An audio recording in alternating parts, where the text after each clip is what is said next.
Carnell Tate's career day against Minnesota has Buckeye fans buzzing.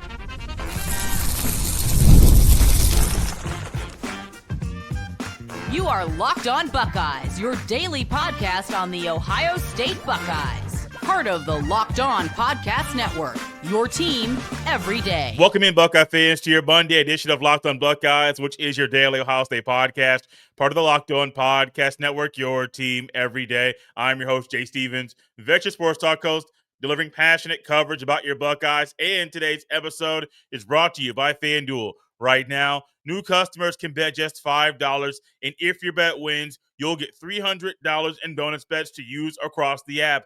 Download the app today. During today's show, my God, Mo Murphy is back. We've been trying to get Mo on as much as possible. Sometimes schedules line up. Sometimes I get busy, and we just can't make it work. But I'm glad to have Mo back on after another Ohio State win. And Mo, during this win, the Buckeyes offense started to open up the playbook just a little bit. We got to see what Sand and the other players on the offense can do. But there's one guy that shined maybe brighter than everybody else. It was Carnell Tate. He had a career day in receptions and receiving yards against Minnesota. And he continues to show off the growth and maturity that he needs to be an elite receiver. And when Jeremiah Smith is getting more attention, Carnell Tate's finding a way to always be open. Yeah, I mean, listen, Carnell Tate played absolutely amazing yesterday. I mean, and the thing is, like, when you watch a lot of the throws to Carnell Tate, like, he was open. But if you watch the route running, like, he got himself open.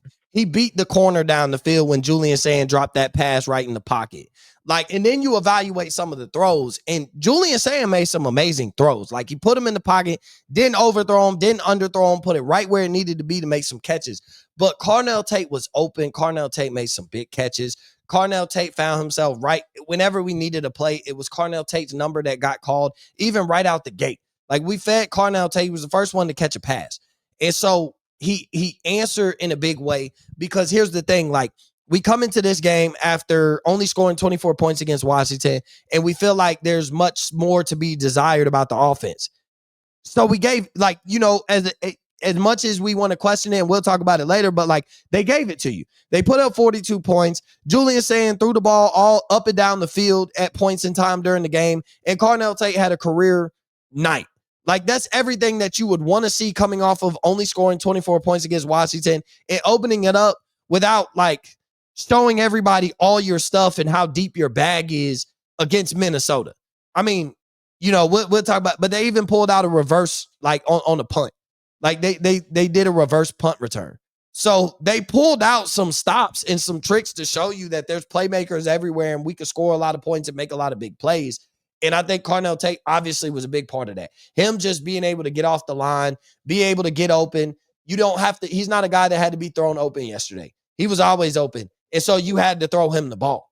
Like, if Carnell Tate didn't have the kind of day he had yesterday, based on the routes he run, you'd have a lot of questions about Julian Sand if you go back, watch the tape, and wonder why we weren't slinging the ball down the field when Carnell Tate had 2, 3, 4 steps on his defender. But instead, because he was getting so open, Julian Sand as a quarterback, whether that was the design play or not, or whether it was just to send Carnell Tate deep and get a Max Clay or Jeremiah Smith open underneath, when you seen that Carnell Tate was open and ran his route and got himself open, you had to get him the ball. And Julian Sand did that yesterday. I think one of the best things about not just Carnell Tate, but all these receivers is that they don't let the ball hit their body when they catch the ball. There are times you may see them near a sideline, or they just try to do it to protect the ball from the defender.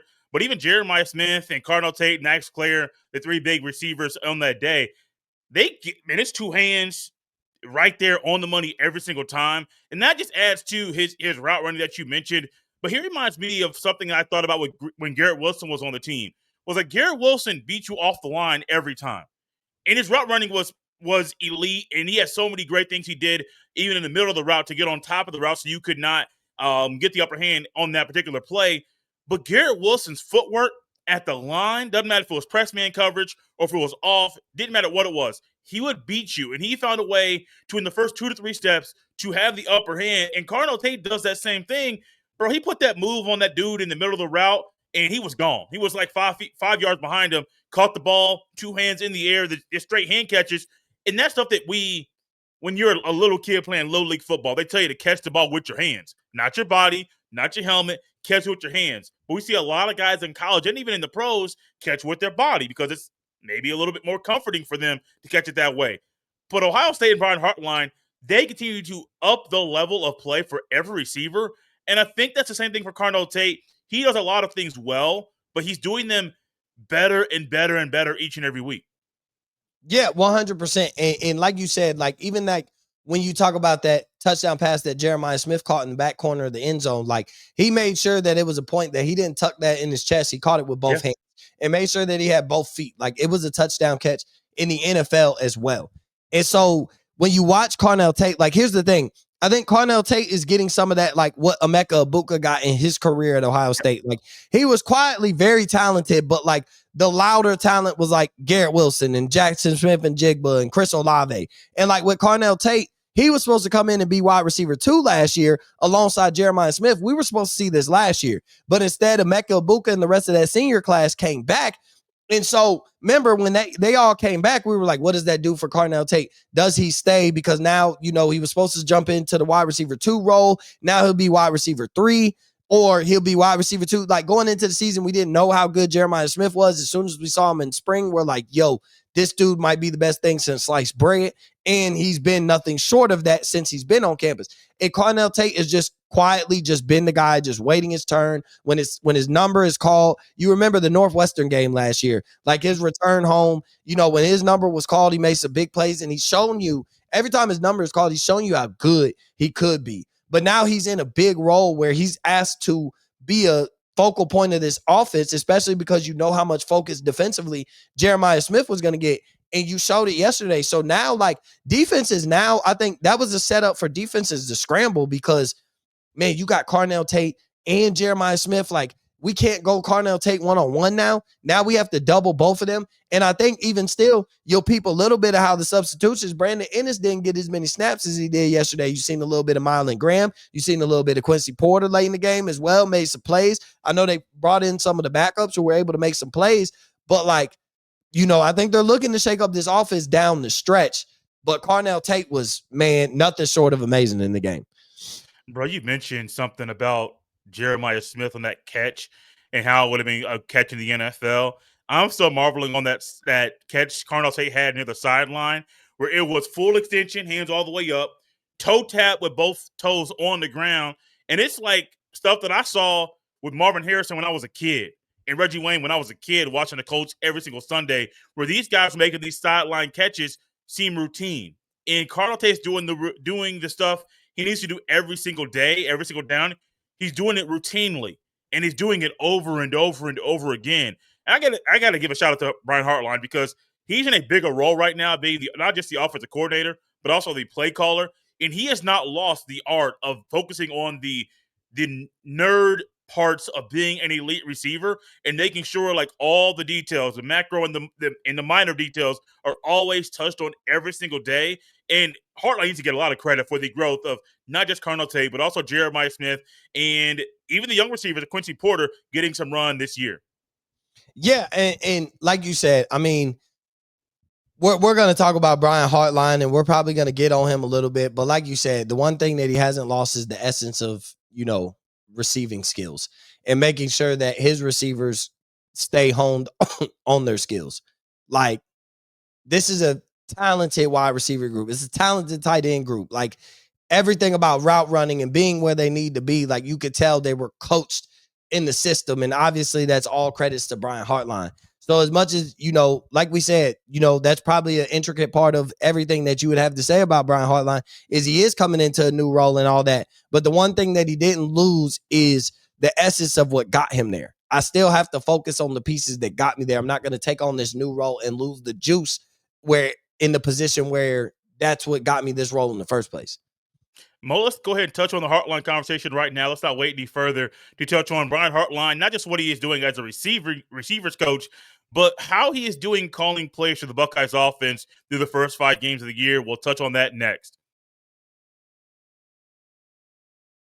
This episode is brought to you by Peloton. Peloton is shaping the future of fitness with a brand new Peloton Cross Training Tread Plus powered by Peloton IQ. It's their most advanced equipment yet, designed to give you real-time guidance and endless ways to move. whether you're running, lifting, or cross-training with your favorite instructors. This is Training Reimagined. Peloton is built for breakthroughs with tools that help you plan, stay motivated, and reach peak performance. I love how the Peloton IQ system offers real-time strength coaching. It actually tracks your reps, suggests the right weights, and corrects your form, making every rep safer and smarter. The swivel screen is a game changer. You can go from running on the Tread Plus to strength training without missing a beat, and the personalized class recommendations keep you engaged. You get workouts tailored to your vibe and energy level each week. So let yourself run, lift, flex, and push forward. Explore the new Peloton Cross Training Tread Plus today at onepeloton.com. So, Mo, I know the group chat, we all three of us, me, you, and Jeff, kind of shared a little bit of our thoughts very quickly about Hartline and his play calling. There are moments on Saturday, which it wasn't the first time, that I've been a little uneasy about some of the decisions he's made. The first time, or the one that sticks out the most, was when Hartline, I think it was like 3rd and 1, they called a QB sneak, and then there was a timeout called. You put Lincoln Keenholz in the game. You run a QB run, power, to the right, and it's like, what are y'all doing? Like, you go from being under center to shotgun. So you're already in a bad situation anyway. And then you bring a guy in cold who doesn't normally play in this situation, and it didn't work out. A lot of the things he has done as he started to open up the playbook, they have worked out. And even talking about the deep pass to Carnell Tate, which was a fake handoff, fake end around. He's wide open in the end zone. Like, a lot of stuff he's doing is working. But I feel like some of the stuff that should be expected of him to know hit the right button every time hasn't been there. I wouldn't say he's failing. I just think he could be doing a little bit better at this point of the year. Yeah, and the play that you point out, like, I think that's the play that stood out to everybody, that anybody who would be frustrated with Brian Hartline will point to that exact play. In the defense, had Lincoln Keenholz ran where the hole was open, he would have got the first down. He tries to bounce outside. But that goes to the point of, even when drawing up the play, like, you drew up a quarterback sneak, they called a timeout, but it was going to work. And then you jump back a shotgun, but you bring out a quarterback who you know is more really, like, said to be more athletic than Julian saying. You know what it reminded me of? I forget what opponent we were playing, Jay, but you remember when Kyle McCord was playing the entire game, and then we brought Devin Brown in at the end on like a 3rd and goal to try, and we knew he was going to run the ball, and they knew it too, and they got him while he was trying to run the outside. It was like the same thing. Like, if you're going to bring this guy in, you got to bring him when we're in the middle of the field, and you got to let him throw the ball once or twice. Like, you got to make it a threat. You can't just say, I'm bringing my athletic guy in, I'm going to, Tim Tebow it, and we're going to run it, and if not, it'll be like a jump pass or something. Like, so putting him there in that situation, like, I think you were better off. You got CJ Donaldson. Why don't you ask him to get you a yard? Why didn't you ask Bo Jackson to get you a yard? Why didn't you ask your offensive line to give you the push to, run it back with the quarterback sneak? Like, everybody can know you're about to run a quarterback sneak, but can you stop it? Like, it's the same thing with like the Eagles and the tush push. Like, everybody knows you're going to run it, but can you stop it? So there were plenty of other plays that you could have called, as opposed to, after the timeout, that's what you came out with. And that's what scared me a little bit, is that's what you drew up after a timeout. Like, yeah. I think you made the right play call going for a quarterback sneak, and then they give you a timeout, and like, instead of running it back or maybe even finding a better play other than a quarterback sneak to not put your quarterback in harm's way, you bring in your backup, which to me tells the defense, like, I know you could have caught him off guard if you tried to sling it down the field, but to me that tells it like they've been playing it safe this whole time. They've been reluctant to even let Julian Sand throw it down the field. Just Carnell Tate and Jeremiah Smith just find themselves so wide open. You have to throw it as a quarterback. So to bring your athletic backup in and not throw the ball, I think was insane. I think I would have rather seen him drop back and throw a pass, because at least it would have threw you off. Like, you thought I would have ran. I could have seen what you were going for there, but I don't know what the thought process was with bringing Keenholz in at that moment to run one play and live or die with his result. Like, I don't even think that was fair to him and his confidence for later on. No, I'm right there with you. Earlier, I think it was a Washington game. I know for sure the Ohio game. But you started to see a little bit of a glimpse of what the run game could be when you try to figure out things with Bo Jackson. I was frustrated early in the year because it seemed like the Buckeyes are trying to run the ball a little bit too much instead of trying to lean into their playmakers. And then Saturday, they lean into the playmakers. It don't really run the ball as much as I thought they were going to, or as much as they should. I think they got it right by starting Bo Jackson. I get why you want to start him at home. His first start, it's in front of the home fans. It takes the pressure away when you're not going up against Texas or on the road in a hostile environment against Washington. So I like Bo Jackson getting that first start, but I think they could have handed the ball off to him a little bit more. Saying is good enough that if you just want him to drop back all the time, he can find the guys and pick apart a defense, but it'll make Sain's job easier if you lean into the running game a little bit more with Bo Jackson. He is easily the best running back. You and I were just talking about Jonathan Taylor of the Colts before the show, and Jonathan Taylor routinely makes runs that are 2 or 3 yard runs, turns them into 5 or 6 or 7 yard gains because he figures out with his jump cut and his vision how to maneuver through the defense to get more positive yardage. Bo Jackson's doing the same thing as a true freshman. So to me on Saturday, and I know I'm being critical, but that's okay. It's what I do. I think they should have leaned into him a little bit more to allow Sain's job to be easier. Sain did great. I think he only had 4 incomplete passes. Like, I can't complain about what Sain is doing, but I think his job could be easier if they allowed the running game to at least get a little traction. Jay, we're just so entitled as Ohio State fans sometimes. Like I just be thinking like they're all valid concerns, but I'd be like, we had these concerns and we won 42-3. Like, you know what I'm saying? But it's valid. Like, it is valid. I just be like, that's the entitledness of being Ohio State fans. That's the entitledness of covering your team in the Buckeyes.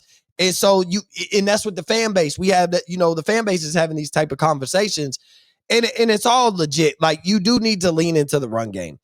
And I think you have a talented running back. Remember, running back was a question coming into the season because when you lose a Travion Henderson and a Quinshon Judkins and you don't really make a big splash in recruiting or in the transfer portal at that position, and you kind of roll with CJ Donaldson out of West Virginia, and you roll with James Peoples, who's been there, and you kind of recruited over with bringing Quinshon Judkins in on top of Travion Henderson. So essentially, Peoples wasn't the answer going into last year. And then a true freshman, we know typically Ohio State doesn't depend on true freshmen, especially at the running back position. So you would think like everything wasn't good enough. Bo Jackson has to start. Bo Jackson is the starter from here on out. And your most successful teams have been when you're able to run the ball. There's not even just Ryan Day, just Ohio State. Like any Ohio State uniform, period. The Ezekiel Elliott days, the J.K. Dobbins with that Ohio State team and that Justin Fields. Like, you're talking about if J.K. Dobbins didn't get hurt in that Clemson game, like Ohio State might have been playing LSU in the national championship instead because of what he did, like because of what the run game opened up. And you have a running back that, like, to me, the answer is you probably were unsure if you had a running back capable of being able to do that. But I think Bo Jackson has answered that very loud and clear. Like, he is capable of doing that if you put him in that role. And so now I think it's time to put him in that role, like starting, this weekend, like starting ASAP on the road against Illinois. Like, you would think you'd want to get your run game going because you're about to put Julian Sain in an environment on the road against a ranked team. Like, this is the type of game you wanted to see. And I think if you, like you said, if you let Bo Jackson loose and run and establish the run early, you're going to make it a lot easier for Julian Sain. And that's going forward. And who knows what it'll do to his confidence. And a guy playing this good, getting any more confident throughout the season could be dangerous for everybody. Well, you mentioned that J.K. Dobbins in 2019, and we can all look at and see how Justin Fields played that year, 3,000 passing yards, and he was a quarterback that Ohio State needed that year. I don't think Fields has the year that he had if it wasn't for J.K. Dobbins being the type of running back that he was and how efficient he was every single game. Because Fields may have needed to throw 3,500 or 4,000 passing yards if the running back, the lead back, wasn't able to get the job done. But over and over and over, J.K. Dobbins proved he could get the job done. I believe he had 2,000 yards in that season. I don't think Bo Jackson is going to have 2,000 yards this year, not with the way that I think Hartline's going to call the game down the road, especially when you have Jeremiah Smith and Carnell Tate.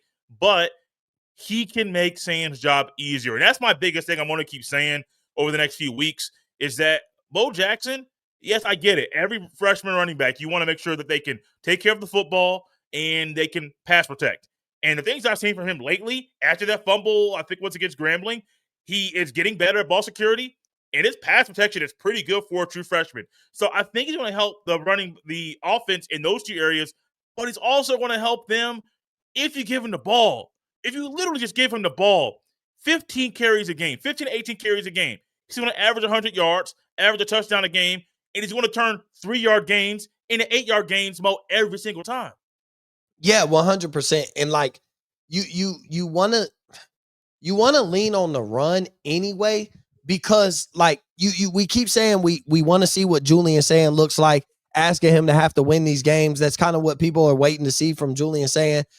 But like, if we can run for 150 yards guaranteed, like, and we could throw for 300, that's a potent offense that can win a national championship. Correct. And obviously, like, there's not many questions on the defensive side of the ball. I mean, I'm sure we could watch it all 22 and pick apart the defensive side of the ball, but any questions that you have are on the offensive side. My only thing with Hartline, like my concern, I don't like the pace. That's what I would argue. I don't like the pace that the offense is playing. Like, this team is too talented, too explosive, with too many possibilities of high caliber plays to be playing this slow off it. Like, you shouldn't have one of the slowest paces in the country with Carnell Tate and Jeremiah Smith and Max Clare and Brandon Ennis and Mylan Graham at wide receiver and Bo Jackson and Julian Sand and Ryan Day as your head coach. Like, so to be basically the slowest ran offense is where I would have, like, you're playing it safe. You're playing it scared a little bit. Like, get it going. Let's go. Let's go no huddle. Let's get the crossing route down the field. Run down the field and snap the next play. Like, we're steadily waiting for the play call. We're steadily letting the play clock go down to 5 before we snap the ball. We want to keep the ball inside. We're not testing the sidelines much. We want to keep it inside the sidelines and inside the pylons. Like, we want the clock to keep going. That benefits us, as if you don't trust Julian Sand, as if every time you haven't called his number, he's made the throws down the field, as if he's not one of the most accurate quarterbacks in the country. Like, as if you don't have arguably the best weapons in the country, as if you don't have arguably one of the best freshman running backs in the country of Bo Jackson. So that would be my question, is why the slow pace? Like, why not speed it up? Why not shoot to score 60 against the Minnesota on a Saturday night for your fans? Why hold back and slow the game down and constantly snap the ball with 5 seconds on the play clock? And you want to keep everything positive and the clock going. What's the point? Like, what's the point in putting all this money on the offensive side of the ball if you're not going to, what's the point in buying a Ferrari if you're just going to leave it in the driveway? I feel that, Mo, and I also feel like it's time for us to dive into what Ohio State's offensive identity is. If you can already tell by this conversation we had about Hartline, y'all might get a little spicy version of Mo and I on this show. It's coming up after the break. This episode is brought to you by Square. Your favorite neighborhood spots run on Square. There are certain businesses that make the neighborhood the neighborhood. These are the places that become an extension of home. Whether it's a sports bar dedicated to your team's fan base, the spot with the best wings in town for game day, or that beloved local chain that's been rooted in your community for years. These businesses are what bring people together. When neighborhood businesses thrive, the whole neighborhood thrives. There's a local barbecue spot in my neighborhood that's been the heart of our community for years. It's the kind of place where you walk in and everyone knows your name. Sports are something that bring neighborhoods together, whether it's gathering for game day rituals, celebrating with the best wings in town, or just being part of a fan base that calls the place home. When we show up as a community, it can mean big business for local business owners. Money spent in the neighborhood stays in the neighborhood. So Square is a proud partner of more than 4 million neighborhood businesses around the world. You can go to square.com/go/lockedoncollege to learn more. But before you do, go support your favorite neighborhood spot. You'll be happy you did. Square. See you in the neighborhood. This episode is also brought to you by our friends over at FanDuel. Guys, the NFL season is here, and FanDuel has an offer you don't want to miss. Right now, new customers can bet just $5 and get $300 in bonus bets if you win. That's right. Pick a bet, put down $5, and if it hits, you'll unlock $300 in bonus bets to use across the app. I love how FanDuel gives me so many ways to play. I've built parlays, tried player props, and even follow the live lines during games. It makes watching football even more exciting when you've got a little something riding on the action. Whether you're a casual fan or love diving into the stats, FanDuel makes the game day experience so much better. So what are you waiting for? Visit FanDuel.com to download the FanDuel app today and get started. So, Mo, coming into this season, I assumed Ohio State's offensive identity would be them leaning into their playmakers from the beginning. No matter if it's a running back, Jeremiah Smith, Tate, and others, doesn't matter who it is, that they would lean into their playmakers. I think you've only gotten one game where they've leaned into their playmakers on the outside in a big way, and that was what we got this past weekend against Minnesota. Against Washington, they should have scored more points. Against Grambling and Ohio, even against Texas, they should have scored more points. So in every single game, they should have scored more points. But I think we're getting a good handle of when Ohio State leans into their playmakers, they're going to be hard to stop. And I don't know if there's a defense in the country that can slow them down. I feel like Ohio State's offensive identity is an offense that can lean on their playmakers to score 35 to 40 points a game, but they're getting in their own way because of the pace you just talked about.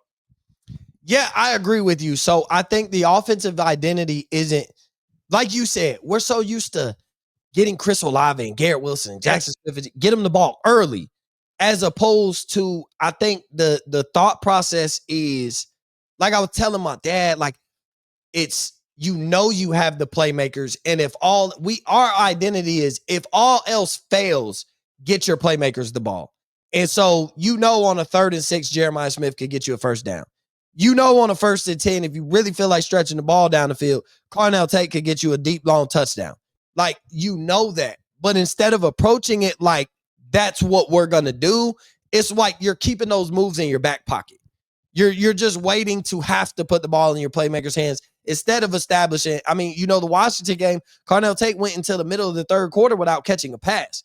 Like, he didn't catch a pass. Like, that can't happen when you have a talent like Carnell Tate, regardless. Like, if I'm him, I'd understand if he was a little frustrated. Like, bro, we playing scared at this point. Like, I ain't tripping if you don't lean on me right away, but middle of the 3rd quarter before I catch a pass, I know I even got open 3 or 4 times running his routes.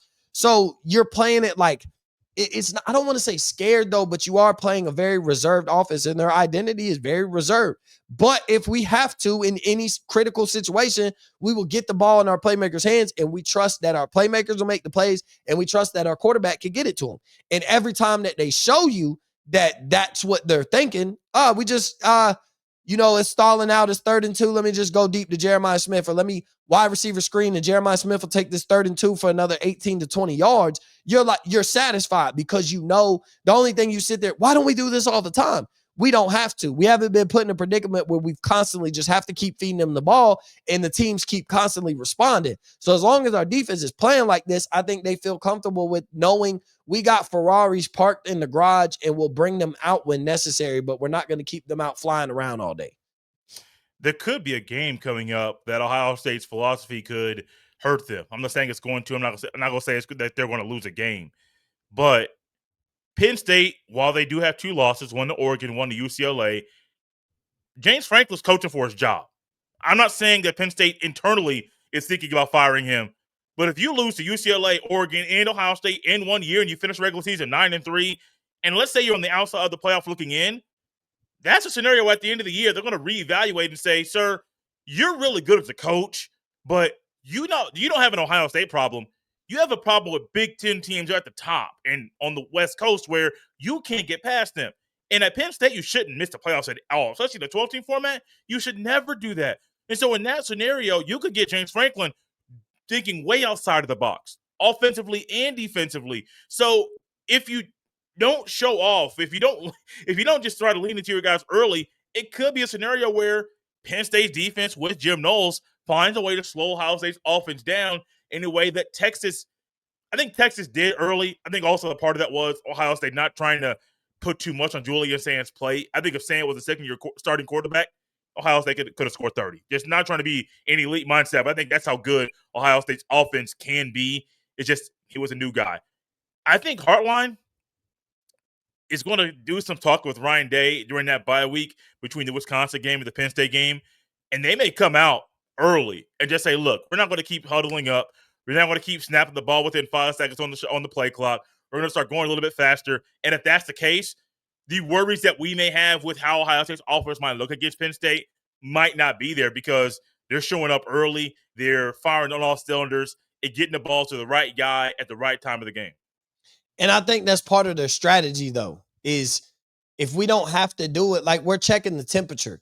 Shoot, Minnesota took the ball first, and they held them to 3. They had a red zone stand and held them to 3. Then they came down and easily scored a touchdown. Why pull out all stops? Why? They started in the Minnesota game. Carnell Tate was the first person to catch a pass on the first drive. Like, we got him going early and we showed what it'll look like. So we're not going to keep, then we want them to put their foot on their necks. And yes, I am a guy, like, I was like, Ryan, they're doing this Jim Tressel crap where, like, you get ahead 3 scores and then just maintain. Instead of, like, when Urban Meyer took over, like, put your foot on their neck, 42-0 at halftime, we go win 70-0. And so sometimes that approach can be a little annoying, but when you're winning games and you're able to have where you could put on the field where Jeremiah Smith gets in the end zone twice, Carnell Tate has a career night and finds himself in the end zone, you still find a way to get Bo Jackson in the end zone, you have a way for Julian Sand to look great and complement your defense that might be really a true national championship caliber defense, then that's what you do. And if maybe they're hanging back and they're like, once we beat Texas, we shouldn't have to pull out all stops until the Penn State game. So we're kind of sitting tight and we're just going through the motions and we don't have to play at a high pace because boom, come this Penn State game, we're going to punch them in the mouth and that's how we're going to go. We're going to get Jeremiah Smith the ball immediately. And Carnell Tate, we're going to try to pass down the field and test Penn State's corners. Like, maybe that's the game they got circled to do all of that. And nobody else has shown up to this point. They don't have an opponent that they've had to do that with. They show you that they're capable of doing it, but nobody has stepped up to the plate defensively and tested Ohio State and made them have to keep doing it. Like, we do it a couple drives, we finish the touchdowns, we're up 3 scores because you can't do this against our defense. And so they get a little comfortable as well. Like, there's no point in keep doing it. The thing about now, there's more playoff games. What you're trying to do more than anything is keep you guys healthy. You play 16 games instead. You could play 16, 17, 18 games instead of, 12 and then, possibly 2 games to win the national championship now. So you also, it's a different goal. And like I said, I think Ryan Day just on a mission to chase perfection right now. I don't really think he cares too much about the pace and the offense and, how explosive it is. He knows what he's got. And I think right now he's just on a different mission of perfection. I think winning the national championship with 2 losses was good for him, but it wasn't fully satisfying like he thought. I think he's coming for it all. He got to beat Michigan, win the Big Ten championship, and win the national championship and being flawless doing it. I think Ryan Day, one of them type of sickos, like that just wasn't good enough for him. Will this philosophy, last question for you, will this offensive philosophy work against Michigan? Yes, because I think this team is physical enough to play with Michigan. Now, Michigan fans, oh, yeah, y'all thought that every year. But the way we're playing football, yes, we could play against Michigan because at the same time, Michigan isn't just some high-powered, explosive offense that we're looking down the barrel and expecting our defense to take a 35, 40-point per game offense and hold them to under 5.5 points per game, which is what you hold your defenses. I mean, you hold opponents' offenses to. But I don't think, Michigan's offense is explosive enough. I think they'll still have those big plays with the running backs. Like, they have that kind of capability. But even on offense, I think when you could just get your playmakers the ball, it's not even a diss to Michigan. I don't know if there's a defense in the country that'll be able to stop it once you start doing it. So it's not a Michigan thing. It's not a Texas thing. I don't know. Like you said in the beginning, there just might not be a defense that when you get all your weapons rolling, they can't stop. They're hard to stop. They might not be able to stop it. And you trust in that as Ohio State against any opponent, including Michigan. He is Mo Murphy. He is the host of the Coach Mo Murphy podcast. You can follow him on Twitter at Coach Mo Murphy. You can follow me on the same platform and any social media platform at JSteven07. We're out of here on a Monday, Buckeye fans. We'll see you next time.